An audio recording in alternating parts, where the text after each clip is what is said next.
할렐루야. 2023년 11월 29일 수요일 말씀을 함께 나누려고 합니다. 먼저 기도하겠습니다. 주님, 이 시간 주님의 말씀을 듣고자 모였습니다. 이 시간 성령님 임재하여 주시고 우리의 마음을 주장하여 주옵소서. 온전히 마음과 뜻과 정성 모두어 예배드리기 원하오며 예수님의 이름으로 기도드립니다. 아멘. 오늘의 말씀은 로마서 7장입니다. 형제들아, 내가 법 아는 자들에게 말하노니 너희는 그 법이 사람이 살 동안만 그를 주관하는 줄 알지 못하느냐. 남편 있는 여인이 그 남편 생전에는 법으로 그에게 매인바 되나 만일 그 남편이 죽으면 남편의 법에서 벗어나느니라. 그러므로 만일 그 남편 생전에 다른 남자에게 가면 음녀라. 그러나 만일 남편이 죽으면 그 법에서 자유롭게 되나니 다른 남자에게 갈지라도 음녀가 되지 아니하느니라. 그러므로 내 형제들아, 너희도 그리스도의 몸으로 말미암아 율법에 대하여 죽임을 당하였으니 이는 다르니 곧 죽은 자 가운데서 살아나신 이에게 가서 우리가 하나님을 위하여 열매를 맺게 하려 함이라.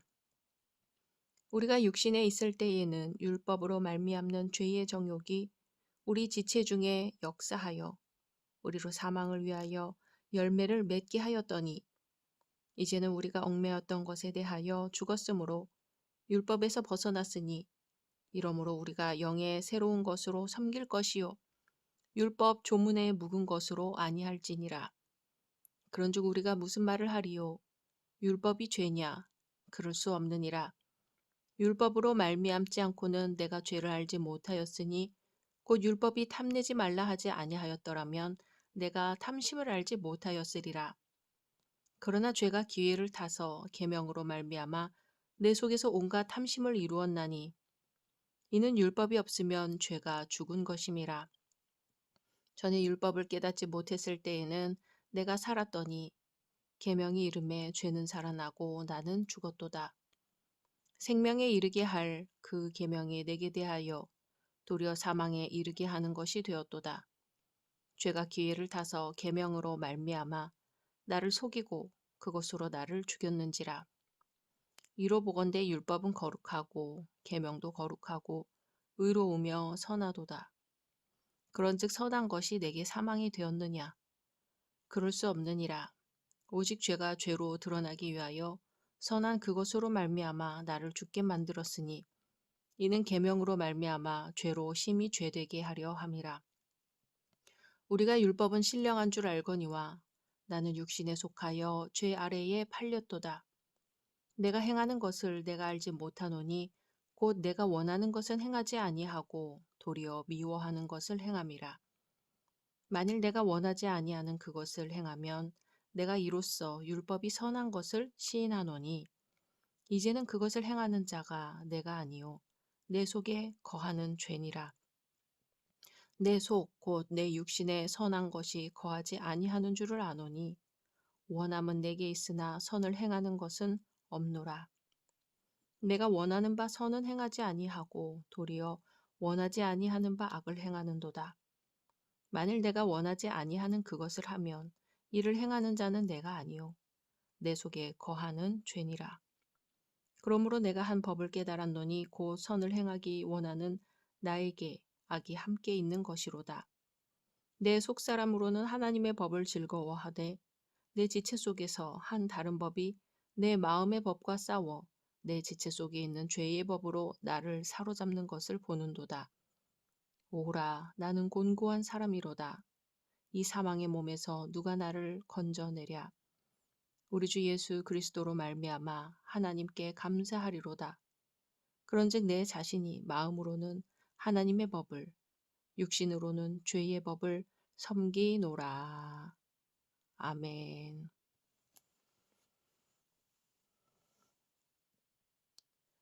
오늘은 내 마음속의 전쟁이라는 제목으로 말씀 나누려고 합니다. 우리는 자주 내가 어떤 사람인가를 모르거나 잊어버리고 삽니다. 정체성을 잃고 사는 것이지요. 정체성을 상실하면 자아를 상실하게 됩니다. 자아를 상실한 사람은 나이면서도 내가 아닌 나를 살고 있는 사람입니다. 그런데 오늘날 그런 사람들이 많습니다. 하나님의 형상을 따라 창조되었음에도 불구하고 모두 죄인으로 살아가기 때문입니다. 인간은 오직 예수 그리스도를 통해 거듭나면서 자신의 정체성을 확인할 수 있습니다. 자신의 정체성을 확인한 사람만이 하나님의 형상대로 살아갈 수 있습니다. 사도 바울은 오늘 말씀 18절에서 원함과 행함이 다른 내 모습에 대해 설명합니다. 내 속, 곧 내 육신의 선한 것이 거하지 아니하는 줄을 아노니 원함은 내게 있으나 선을 행하는 것은 없노라. 아멘. 원함은 내게 있으나 선을 행하는 것은 없노라 하지요. 내가 죄를 짓기를 원하지는 않았습니다. 아니 오히려 선을 행하기를 원했습니다. 하지만 나의 원함과는 반대로 죄를 지었고 자기 자신도 이 사실을 몰랐습니다. 무의식 중에 죄를 지었습니다. 그러나 이제 원함과 행함이 다르다는 것을 알게 되는 거지요. 하지만 바로잡으려고 해도 원하는 바는 있으나 행하는 바는 없다는 것도 알게 됩니다. 그러니까 죄를 죄로 깨닫는 것, 그것을 미리 아는 지혜도 능력도 없다는 것을 이제 깨닫습니다. 이것이 죄라는 것을 알게 되었습니다. 그러나 이 죄에서 빠져나올 힘이 없습니다.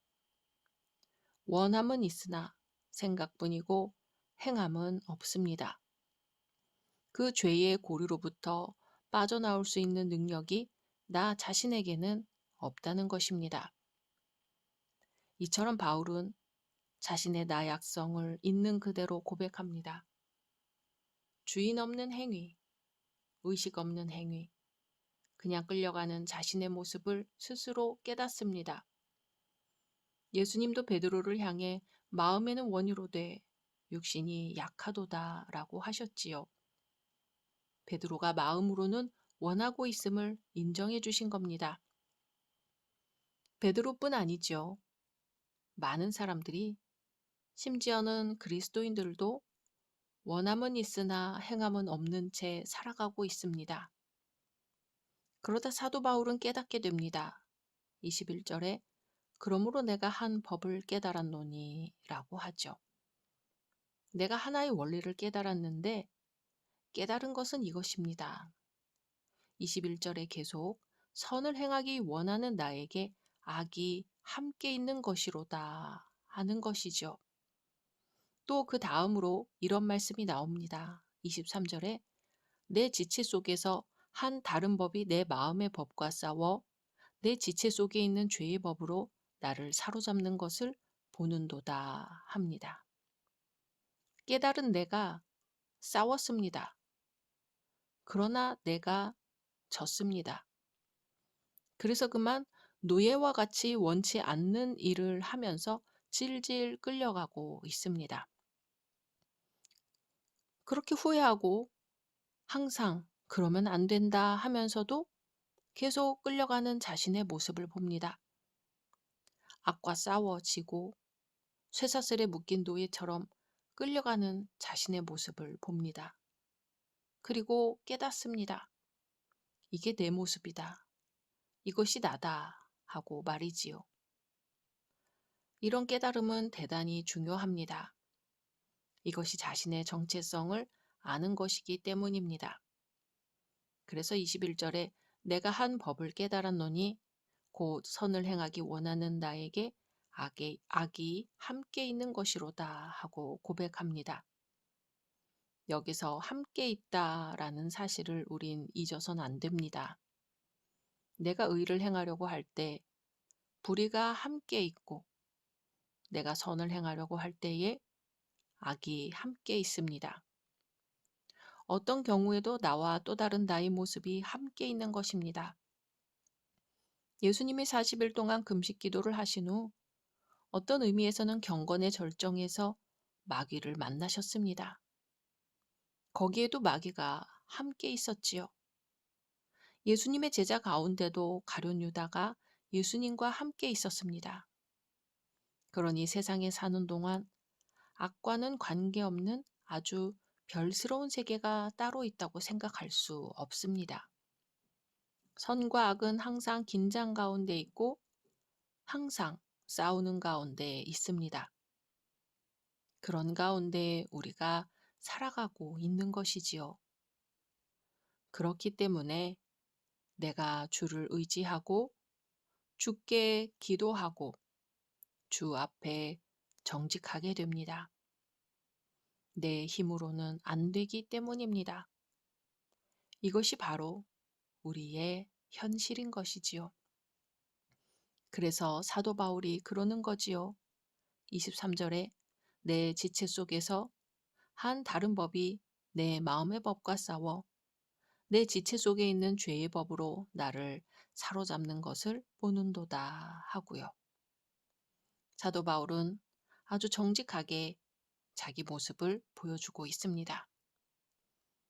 이렇게 빠져나올래야 빠져나올 수 없는 상황에서 사도 바울은 24절에서 고백합니다.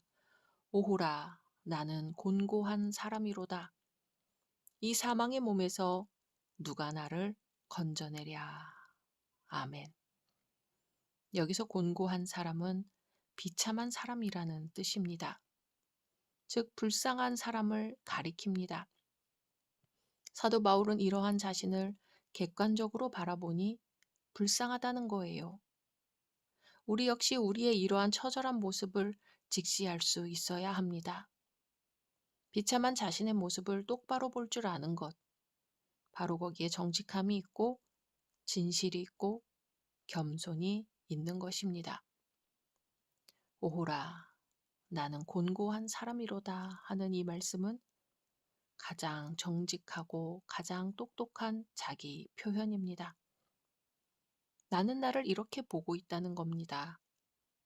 이러한 내 자신을 인정할 때, 죄인이 죄를 인정할 때 하나님의 은혜가 임합니다. 그렇게 사도 바울은 하나님께 감사하게 됩니다. 25절에 우리 주 예수 그리스도로 말미암아 하나님께 감사리로다. 아멘. 바울은 그토록 비참한 상황에서 예수 그리스도를 통해 성취된 구속을 자기에게 주시는 하나님의 사랑을 깨닫고 하나님께 감사를 드리게 됩니다. 이어지는 말씀에 그런즉 내 자신이 마음으로는 하나님의 법을 육신으로는 죄의 법을 섬기노라. 아멘. 앞에서 계속 말했던 것을 다시 반복하고 있지만 의미상 큰 차이가 있습니다. 즉 같은 표현이 앞에서는 탄식으로 이어지는 내용이지만 이 말씀은 진정한 해방의 선포를 위한 내용입니다. 비참한 현실의 삶을 통해 예수 그리스도의 구속이 갖는 깊은 비밀로 이끌어 가도록 하는 말씀입니다. 사랑하는 열린 성도 여러분, 원하면서도 원하는 대로 행하지 못하는 내가 있습니다. 이 사실을 알지도 못하는 사람이 있으나 이 사실을 깨닫는 내가 있습니다. 그러니 곤고하고 괴로운 것입니다. 그러나 이런 내 모습을 받아주시는 주님이 계시죠. 그럼에도 불구하고 은혜를 베푸시는 주님이 계십니다. 그러기에 하나님의 도우심을 구하며 하나님의 은혜에 감사하게 됩니다. 남은 한 주도 그래서 감사, 그럼에도 불구하고 감사하며 괴로운 우리를 홀로 두지 않고 함께 하시는 예수님과 동행하기를 원합니다. 말씀 생각하면서 기도하겠습니다. 주님, 우리 모두에게 죄가 있지만 주님의 보혈의 피로 우리 죄를 사하여 주시고 속량해 주시니 감사합니다. 그러나 주님, 우리 안에는 하나님의 법과 죄의 법이 있어 우리의 원함은 있으나 행함이 없어 계속해서 충돌을 합니다. 주님, 저희가 진정으로 그리스도와 연합하게 하시어 죄의 법이 아니라 하나님의 법을 따르게 하시며 이러한 죄의 굴레에서 해방을 얻게 하여 주옵소서. 그리하여 예수 그리스도로 말미암아 하나님께 감사하게 하옵소서. 예수님의 이름으로 기도드립니다. 아멘.